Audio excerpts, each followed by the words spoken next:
Olá, pessoal, sejam bem-vindos a mais uma aula de processo penal. Nós estamos analisando as alterações processuais penais trazidas pela Lei 13.964, a Lei Anticrime, e eu estou utilizando como metodologia, cada uma das aulas, utilizo o espaço da aula, o tempo de aula, para tratar de um instituto com vocês, institutos específicos que foram inseridos no nosso processo penal a partir da Lei 13.964.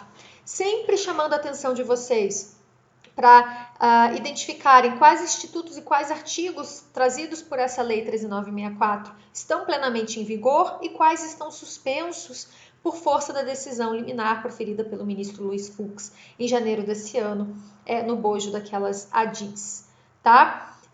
Hoje a gente vai então tratar de um tema que me interessa muito e que eu venho estudando já há algum tempo. Paralelamente à minha pesquisa de doutorado,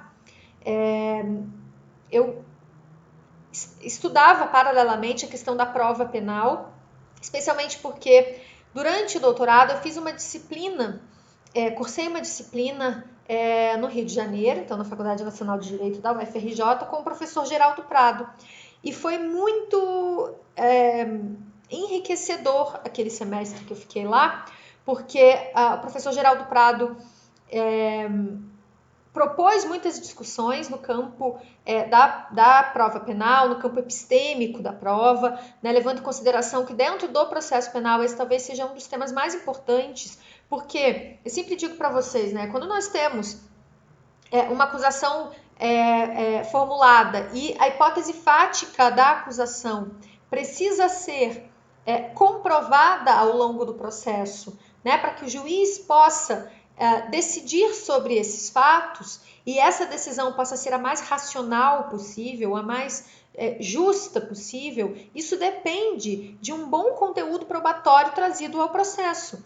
Isso depende de um controle epistêmico da prova penal, isso depende de que as provas sejam realizadas da forma mais confiável possível, da forma mais dentro dos limites legais possível. E isso deveria fazer parte de um controle social, A forma com que alguém é acusado no processo, a forma com que o juiz vai realizar vai formular, fundamentar a sua sentença, vai decidir sobre esses fatos, é de suma importância. Então, o tema de hoje diz respeito a isso. O tema de hoje é o tema de hoje é a cadeia de custódia da prova, porque eu já estou na cabeça com a quebra da cadeia de custódia, aqui levaria a quebra da cadeia de custódia, mas o tema de hoje, então, é a cadeia de custódia da prova penal. A alteração advinda com a Lei 13.964 está plenamente em vigor. E é um tema bastante importante para o processo penal. Vamos lá começar. Esse tema da cadeia de custódia da prova, ele foi inserido, então, com a Lei 13.964, lá nos artigos 158 e letras seguintes, tá?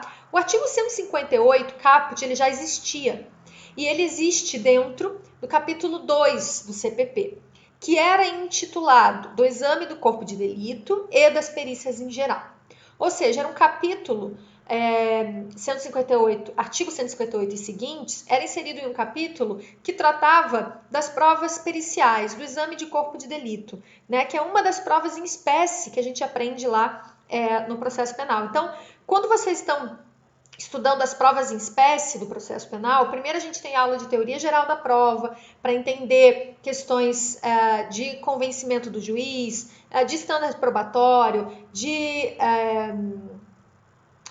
provas ilícitas, prova derivada da ilícita, e aí nós entramos, depois disso, dessa parte geral da prova penal, nós entramos na discussão ou na análise de cada prova em espécie. Então, nós analisamos prova pericial e o exame de corpo de delito, nós analisamos prova testemunhal, nós analisamos a confissão do imputado e do réu, nós analisamos o depoimento da vítima, provas documentais, reconhecimento de pessoas e coisas, é um tema muito interessante.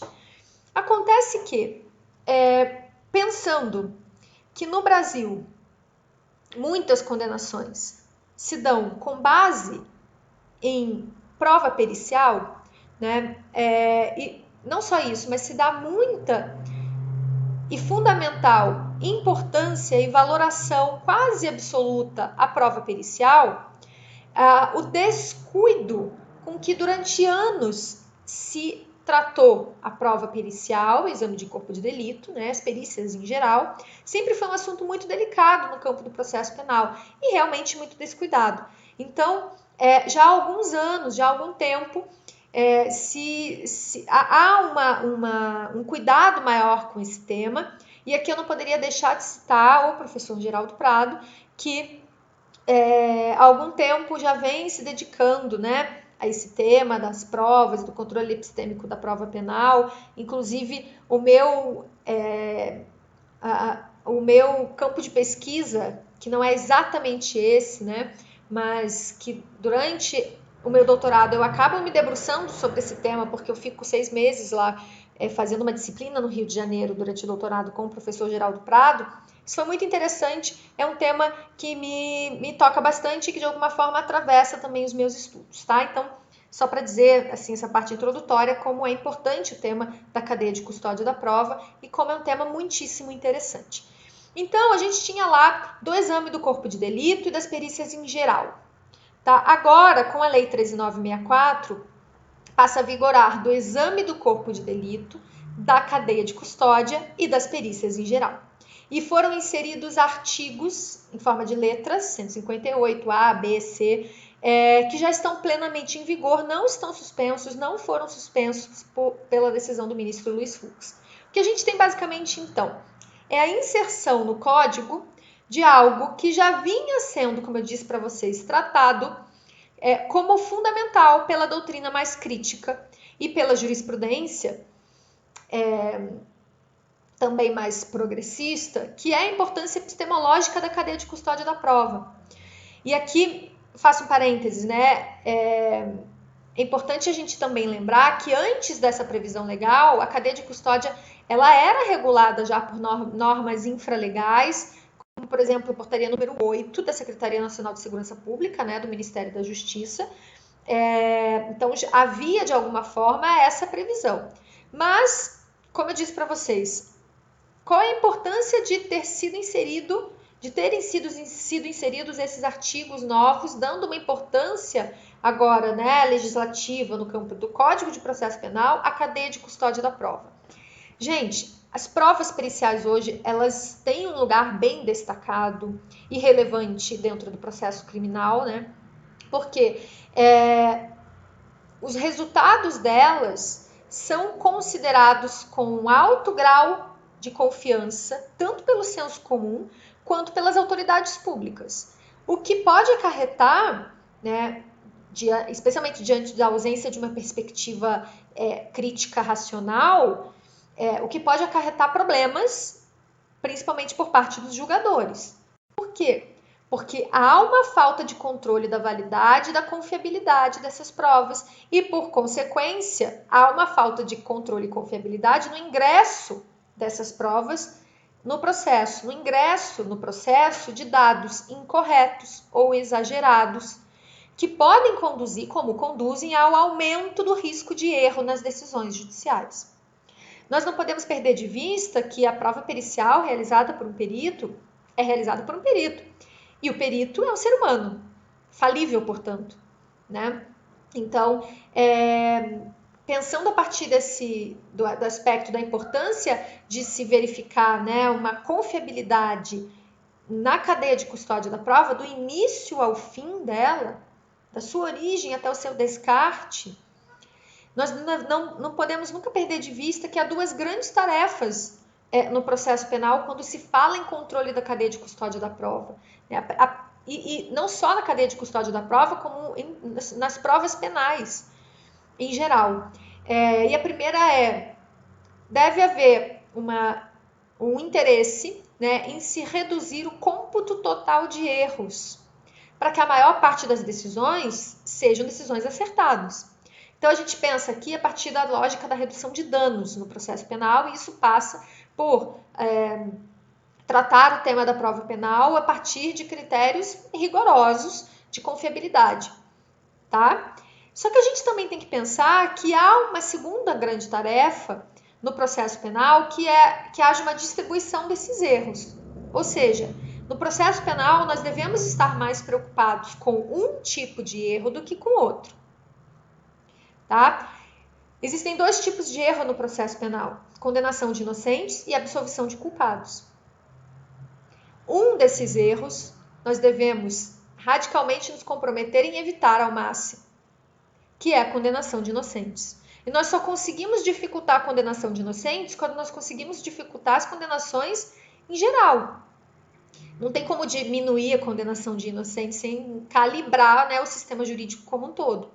E quando nós falamos de prova, e aqui especialmente na cadeia de custódia da prova significa há um cuidado, uma cautela que deve ser tomada com a proteção da prova, com a custódia da prova do início ao fim, para que se evite ao máximo o maior erro que o processo penal pode ter, que é condenar inocentes.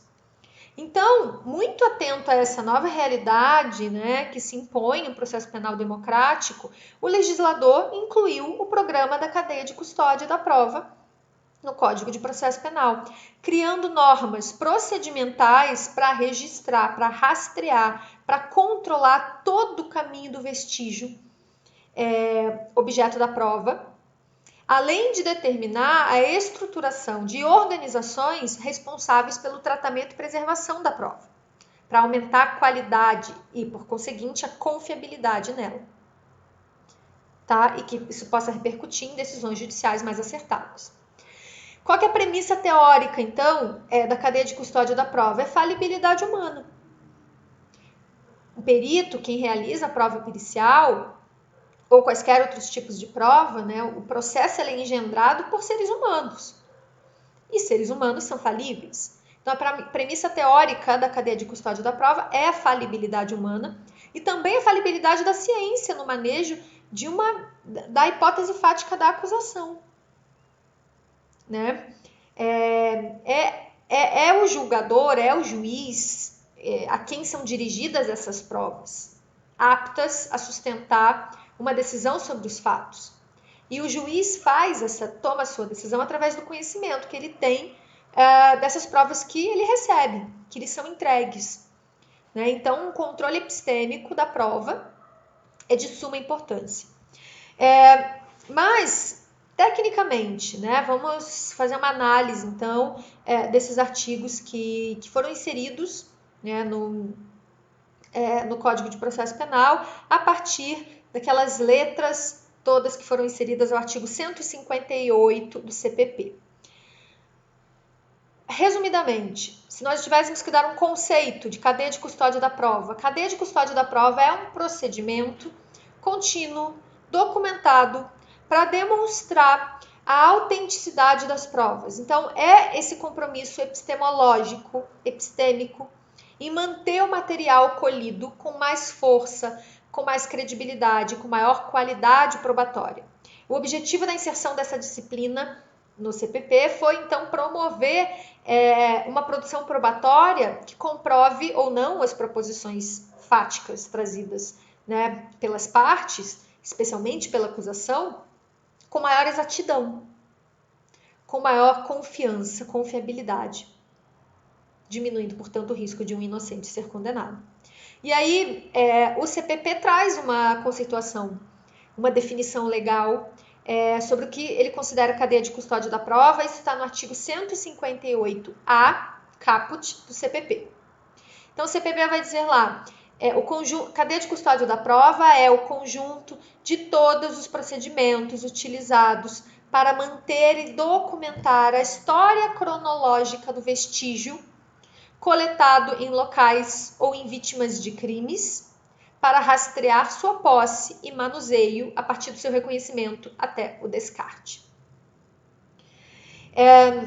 Como eu já adiantei para vocês, na doutrina indico muito a leitura dos escritos do professor Geraldo Prado a respeito do tema. Acho que talvez seja o processualista penal que mais trate sobre o tema. E o professor Geraldo Prado vai dizer, mais ou menos nesse sentido, do disposto no CPP, que a cadeia de custódia da prova nada mais é do que um dispositivo dirigido a assegurar a fiabilidade, né, a confiabilidade do elemento probatório, ao colocar esse elemento probatório sob a proteção de interferências capazes de falsificar o resultado da atividade probatória.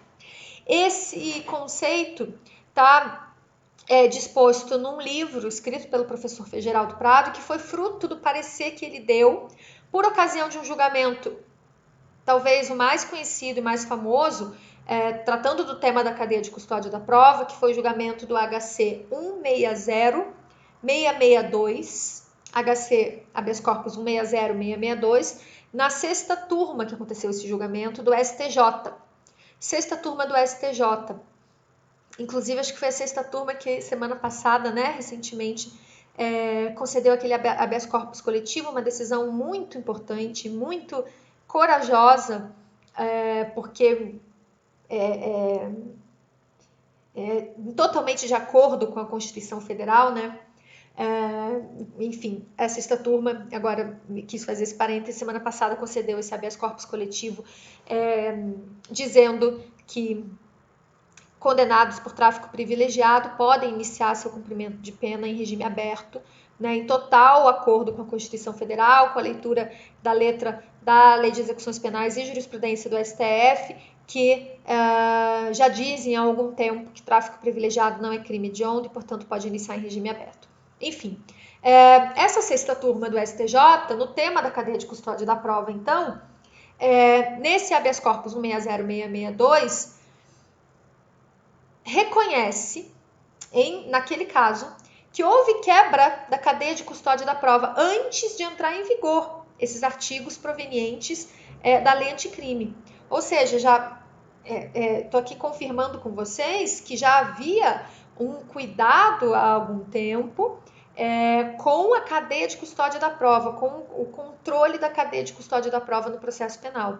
Então, nesse caso específico, né, por unanimidade, a sexta turma reconhece a quebra da cadeia de custódia da prova e, enfim, pede o seu desentranhamento, né, daquela prova que rompe com o cuidado e com a cautela que deveria ser tomada. Então, vamos tentar, eu não vou ler todos os artigos, tá, gente, porque são muitos, então ficaria muito cansativo aqui, são muitos artigos e são muito longos, mas vou trazer algumas das principais observações a respeito do que o CPP, então, passa a delimitar a respeito da cadeia de custódia da prova. O CPP, então, agora considera, a partir da lei anticrime, que existem alguns elementos para a cadeia de custódia da prova. Tá? Eles estão lá nos parágrafos e incisos do 158A, B e C. 158A, B e C. E são o seguinte, no 158A e 158B, registro documental daquela prova. No 158A, no B e no E, tá? Rastreabilidade daquela prova. E no 158C, integridade. Então, quais são os elementos da cadeia de custódia da prova? Registro documental daquela prova, possibilidade de rastreabilidade daquela prova e integridade da prova. A questão do registro documental da prova decorre do princípio da documentação, previsto então no artigo 158A. Vai dizer lá o CPP, todos os procedimentos utilizados para manter e documentar a história cronológica do vestígio coletado são importantes ao processo. Esse é um dos principais pontos da cadeia de custódia para manter a sua confiabilidade. Que todos os procedimentos utilizados, né, pensem aqui comigo, uma interceptação telefônica, ela não acontece lá na sala de audiências. Ela vai acontecer fora do processo. Eu preciso ter documentado toda a história cronológica daquilo. Cuidado, quando o CPP fala, né, a partir dessa nova redação inserida pela lei anticrime, em vestígio coletado, nós não podemos nos ater apenas à cadeia de custódia da prova no âmbito de prova pericial.